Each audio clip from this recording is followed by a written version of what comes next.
নমস্কাৰ ছাৰ বাইদেউসকল এটি অতি ভাল খবৰ দিবৰ কাৰণে বিচাৰিছোঁ যোৱা প্ৰায় 1.5 বছৰ ধৰি আমাৰ ডিএ বৃদ্ধি হোৱা নাছিল যিসকল এই ৰাজ্য চৰকাৰৰ অধীনতে হওক কেন্দ্ৰীয় চৰকাৰৰ অধীনতে হওক কৰ্মচাৰীসকলৰ ডিএ বৃদ্ধি কৰা হোৱা নাছিল আৰু কেন্দ্ৰীয় চৰকাৰৰ অধীনৰ কৰ্মচাৰীসকলৰ ডিএ আজি পৰা এমাহ আগতে বৃদ্ধি কৰা হৈছিল আৰু সেই ডিএ 1/7/2021 তাৰিখৰ পৰা কাৰ্যকৰী হৈছিল তাৰ পিছত আমাৰ মাজত জল্পনা কল্পনা চলি আছিল যে কি আমাৰ ৰাজ্য চৰকাৰৰ ডিএ কেতিয়া বৃদ্ধি কৰা হ'ব সচৰাচৰ কেন্দ্ৰৰ যেতিয়া ডিএ বৃদ্ধি কৰা হয় সমসাময়িকভাৱে ৰাজ্যৰো ডিএ বৃদ্ধি কৰা হয় ইতিমধ্যে এপিডিচিএলৰ কৰ্মচাৰীসকলৰ কাৰণে ডিএ বৃদ্ধি কৰা হৈছিল এতিয়া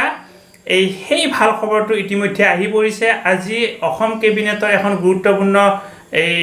কেবিনেট মিটিং অনুষ্ঠিত হৈছিল আমি জানো প্ৰত্যেক বুধবাৰে কেবিনেট মিটিং অনুষ্ঠিত হয় আজি যেহেতু বুধবাৰ আছিল আজিও কেবিনেট মিটিং অনুষ্ঠিত হৈছিল কিছু সময় আগতে সেই কেবিনেট মিটিং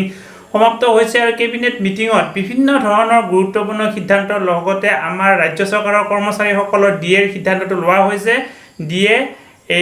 11% বৃদ্ধি কৰা হৈছে বৰ্তমান ডিএ 17%ৰ পৰা গৈ 28% হ'ব আনুষ্ঠানিকভাৱে সেই ঘোষণাখিনি কৰা হৈছে আৰু এইখন হৈছে সেই লেটাৰখন যিখন নটিফিকেশ্যনখন ইয়াত আপোনালোকে দেখা পাব মই লাইন বাই লাইন মাতি কোৱা নাই এই ডিএ বৃদ্ধি কৰা হৈছে আৰু যিখিনি 1/7/2021 তাৰিখৰ পৰা এইখিনি কাৰ্যকৰী হ'ব আৰু যিখিনি এৰিয়া পাবলগীয়া থাকিব এৰিয়াখিনি একেলগে দিয়া হ'ব এৰিয়াৰ কথাটো তলত কৈ দিয়া হৈছে গতিকে এইটো ভাল খবৰ আমাৰ যিটো মানে পাবলগীয়া আমাৰ প্ৰাপ্য Dearness Allowance আমি আখৰে বাট চাই আছিলোঁ সেইটো এতিয়া কাৰ্যকৰী হ'ল আজি আনুষ্ঠানিকভাৱে ঘোষণা কৰা হ'ল আৰু 1/7/2021 তাৰিখৰ পৰা এইটো কাৰ্যকৰী হ'ব গতিকে আপোনালোকে অফিচিয়েল নটিফিকেশ্যনখন চাই লওক ইয়াতে সুন্দৰকৈ গোটেইখিনি কথা লেখা আছে 11% আছিল 17% আছিল 11% বৃদ্ধি কৰা হ'ল এতিয়া 28% হ'ল অৰ্থাৎ কেন্দ্ৰৰ ডিএ যিমান বৃদ্ধি হৈছে আমাৰ ৰাজ্য চৰকাৰৰ কৰ্মচাৰীসকলৰ সেই সিমানে বৃদ্ধি হৈছে